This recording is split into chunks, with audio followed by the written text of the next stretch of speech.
After the multiplication of the loaves, Jesus realizes that much remains to be shown, because the multiplication of the loaves was not understood.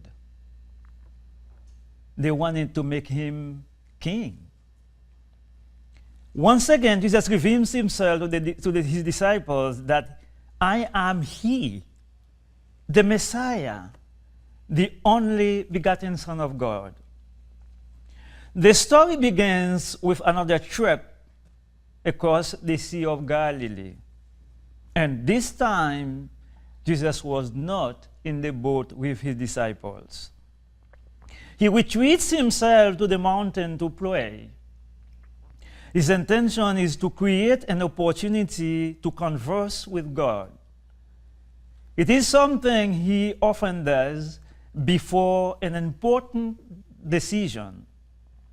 In doing so, he sets an example for all of us to follow.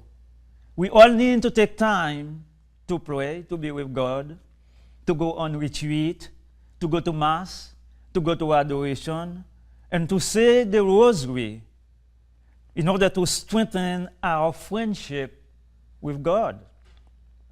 Meanwhile, the boat tosses, turns, and struggles in the wind. St. Peter's struggle teaches us a nice lesson about discipleship and about our faith.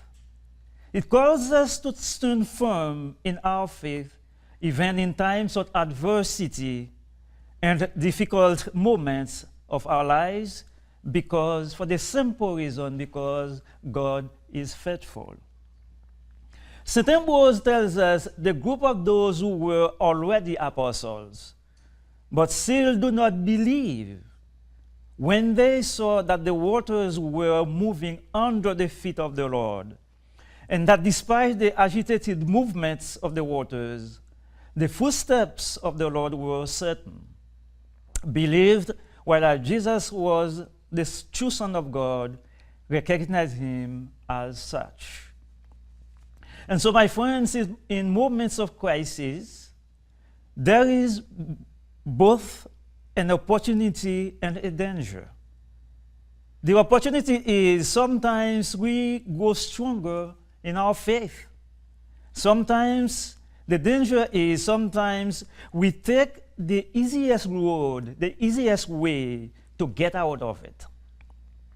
My friends, at times God permits those situations of crisis as opportunities for us to lead forward in our spiritual life and in our faith.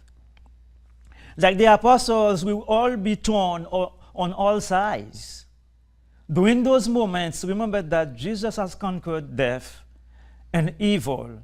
He will calm the storm that shakes us all along the journey on which we embark.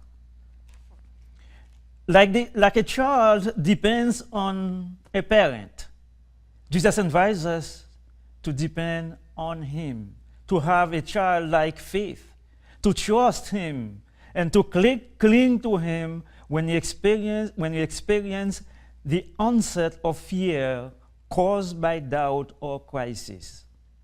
To place our lives in his hands and to never let our eyes off him as we stride across the ways of life. Remember, he said that very clearly to all of us. Behold, I am with you always until the end of time. This is his promise to all of us.